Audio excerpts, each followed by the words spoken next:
യേശുവിന്റെ പീഡാനുഭവരംഗങ്ങൾ. An Catherine എംറിച്ചിന്റെ ദർശനങ്ങൾ. അധ്യായം 30. കുരിശിന്റെ വഴി. ഉത്ഭവം.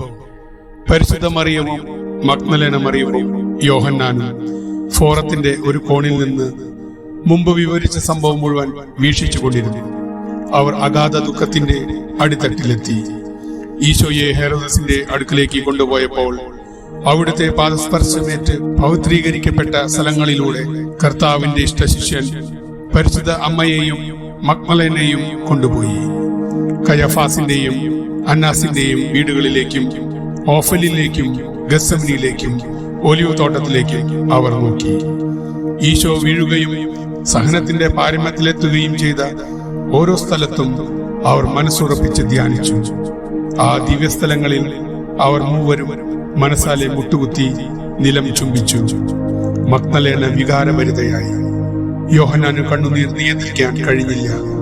എങ്കിലും കൂടെയുള്ളവരെ ആശ്വസിപ്പിക്കാനും ശക്തിപ്പെടുത്താനും അവൻ ശ്രമിച്ചു.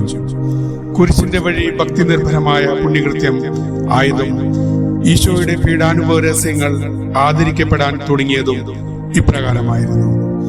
പീഡാനുഭവം പൂർത്തിയാകുന്നതിന് മുമ്പ് തന്നെ പരിശുദ്ധ കന്യക തിരുസഭയ്ക്ക് ദിവ്യനാഥനോടുള്ള ഈ ഭക്തി ആദ്യമായി പ്രകടമാക്കി. വിശുദ്ധ സ്ഥലങ്ങളിലൂടെ നടന്ന് തന്റെ കണ്ണീരുകൊണ്ട് അവയെ നനച്ച നിർമ്മലമായ ഈ അമ്മയെ അനുഗമിക്കുക എത്ര മധുരവും ആശ്വാസപ്രദവുമാണ്.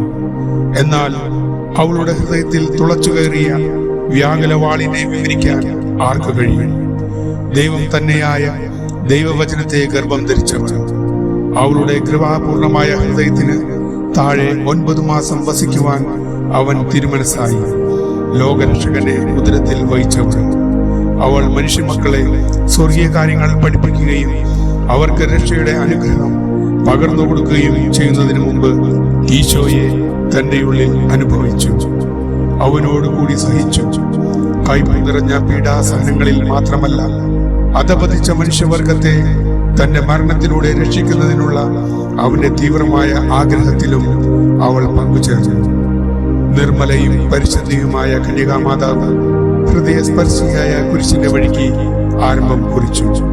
മകന്റെ സഹനത്തിന്റെ മുദ്ര പതിഞ്ഞിരുന്ന ഓരോ സ്ഥലത്തും നിന്ന് അവിടുത്തെ പീഡാനുഭവത്തിന്റെ അനന്ത യോഗ്യതകളെ ഹൃദയത്തിൽ സംവഹിച്ച് വിശ്വസിക്കുന്നവരായ ഓരോരുത്തരുടെയും പേരിൽ രക്തമായോ സുഗന്ധപുഷ്പമായോ നിത്യപിതാവിന് സമർപ്പിച്ചു.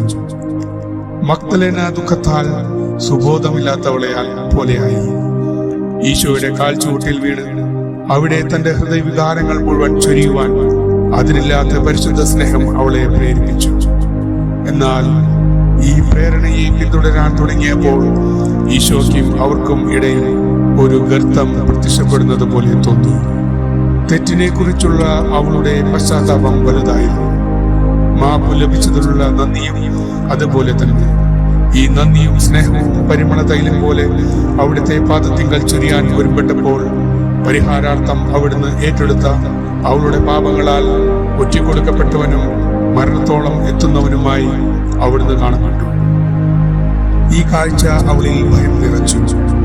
പശ്ചാത്താപവും സ്നേഹവും നന്ദിയും ഹൃദയത്തിൽ കവിഞ്ഞൊഴുകി. അവിടുന്ന് ആർക്കു വേണ്ടി വേദനിച്ചു മരണം കൈവരിക്കുവാൻ പോകുന്നുവോ അവരുടെ നന്ദികേട് ഈ വികാരങ്ങളുടെ തീഷ്ണത വർദ്ധിപ്പിച്ചു. അവളുടെ ഓരോ കാൽവയ്പും ചലനവും ഈ ഹൃദയബന്ധ വെളിപ്പെടുത്തി. യോഹന്നാന്റെ ഹൃദയം സ്നേഹം കൊണ്ട് നിറഞ്ഞു. എങ്കിലും അവൻ ഒന്നും പറഞ്ഞില്ല. കുരിശിന്റെ വഴിയിലൂടെയുള്ള ആദ്യത്തെ തീർത്ഥയാത്രയിൽ ഈശോയുടെ അമ്മയെ സഹായിക്കുകയും അങ്ങനെ തിരുസഭാംഗങ്ങളായ ഓരോരുത്തരും വളരെ തീഷ്ണതയോടെ പിന്തുടരുന്ന ഈ ഭക്തിക്ക് തുടക്കമിടുന്നതിൽ പങ്കുവഹിക്കുകയും ചെയ്തു.